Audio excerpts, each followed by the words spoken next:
So did you get over there after that had happened? I got over there just in time to talk to a real good friend of mine who kind of gave me his data dump of what happened. And then I say, hey, I'll see you tomorrow. I never saw him again. He was killed that night. Some real PTSD out of that. How do you deal with loss? I've never gotten over that. It really made the organization take a hard look at what we're doing right and what we're doing wrong. Did you get over there after that had happened? Yeah, we went over after that to reinforce. Shit, man. Yeah, we went over after to reinforce. We got there 2-3 days later. It wasn't long. When October 3rd went down, we got spun up and went over. I mean, quick.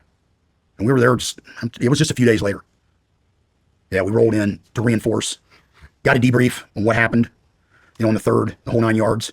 We were there actually for, the ceremony of the guys who were killed. Did you know those men? Yeah, I knew all the unit guys. Knew them all. Didn't know the Rangers or the Task Force 160 guys. Didn't know them. But I knew all the unit guys. Absolutely. 100%. How was that? I mean, it was pretty spooky. Yeah, it was pretty somber. It was real somber, actually. Yeah. It was real somber. Because it was a pretty horrific event. Yeah. And I know you talked to Tom and whatnot, there's layers upon layers upon layers upon layers of stories that go along with that mission. In terms of heroism that probably should have got the Medal of Honor. Guys who honestly should have performed better, not really in the unit, but in the Ranger side. You may have heard some of that, I don't know. There's a lot of nuances to what happened that day. A lot of nuances. What's happened over time is some of that's been forgotten. But when I was there, it was all fresh, and I got it from the guys who were on the ground. And they gave me a lot of information of stuff that went right and went wrong. A lot of lessons learned. Found out that they were basically running those helos, they were running them as if they were doing them low light at night. But instead of looking at it from, hey, wait a minute, we're up here in daylight, they can easily see where we're at and what we're doing.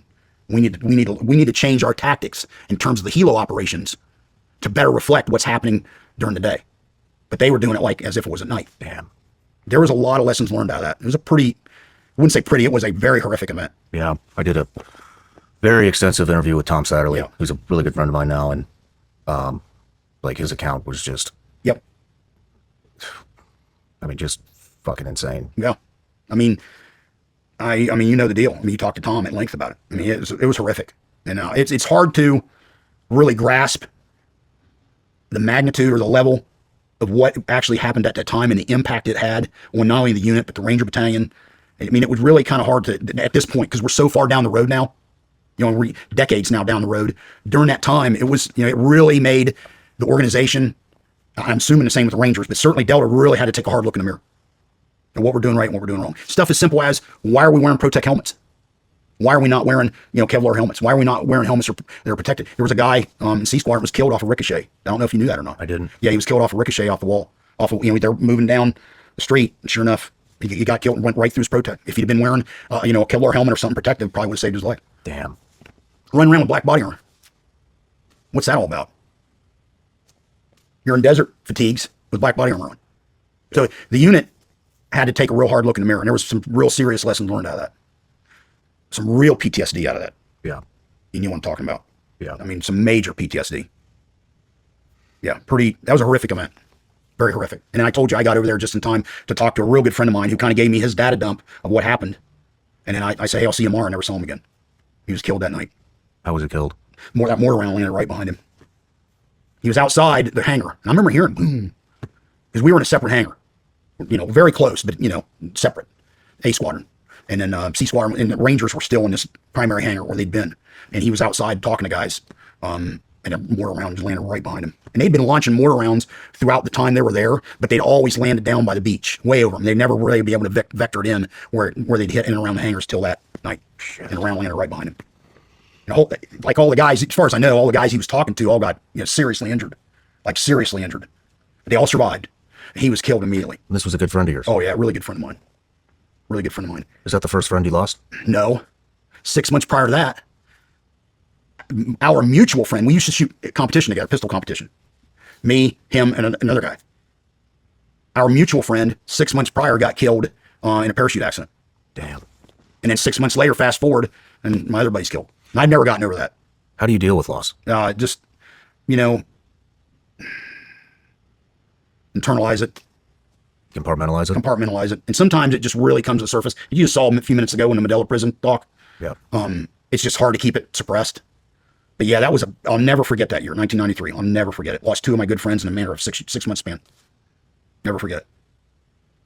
You know, and I wish I'd have been there on October 3rd to help those guys out. There's no doubt we'd have made a difference with C Squadron, no doubt. Because here's what happened.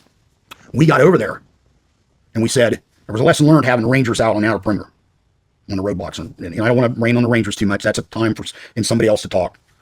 You know, somebody else for you to interview. But as soon as we landed, C Squadron's like, okay, Rangers, you guys are out. A Squadron's going to be on the outer perimeter. What you guys were doing in terms of security now, A Squadron's doing. That, like, as soon as we hit the ground, that was decided. And then, because at that point, it was all about getting Mike Durant, who was being held, you know, hostage by the Somalis. It was all about getting him. And we were, dude, you want to talk about ready to hammer people? We would fly over at night, and we were begging for somebody to shoot us, because we'd have come down on them like the pouring rain. I can imagine. Oh man, dude, you want to talk about out for blood? And I've heard scuttlebutt. It was the ambassador or the assistant ambassador, whatever, went and talked to Adid's people about Mike Durant, and they ended up giving him up. As you know, they let him go. But I think he told him, he said, "You think October 3rd was bad?" Because the Somalis got hammered. I mean, they lost a lot of people. C Squadron and Rangers and Task Force 160, they went through them. I mean, they hammered them big time. I've heard 45-1 kill ratio. Wow. That's what I've heard. For every 45 to 1. That's what I heard. Because it's interesting, sad, but interesting. Delta, including my buddy who was killed, including him, Delta lost 6 operators. Rangers lost 6 Rangers. Task Force 160 lost 6 guys. 6 and 6 were killed over there. But I want to say it was either the ambassador or the assistant ambassador was negotiating with Adid's people and said, you need to give him up, because the next time they come in here, it's going to make October 3rd look like a walk in the park. Because it would have been brutal. Yeah. Because we were out for blood. And sure enough, they gave him up. I remember seeing him carry him on to the bird. I remember that. We were lined up, and they had carry him on a stretcher onto the bird for him to get exfilled back to the States. Where did you go after Somalia? Back home, I'm trying to remember what I did. I went over and did a stint as an OTC instructor. I think it wasn't that long after. Pretty sure, well, I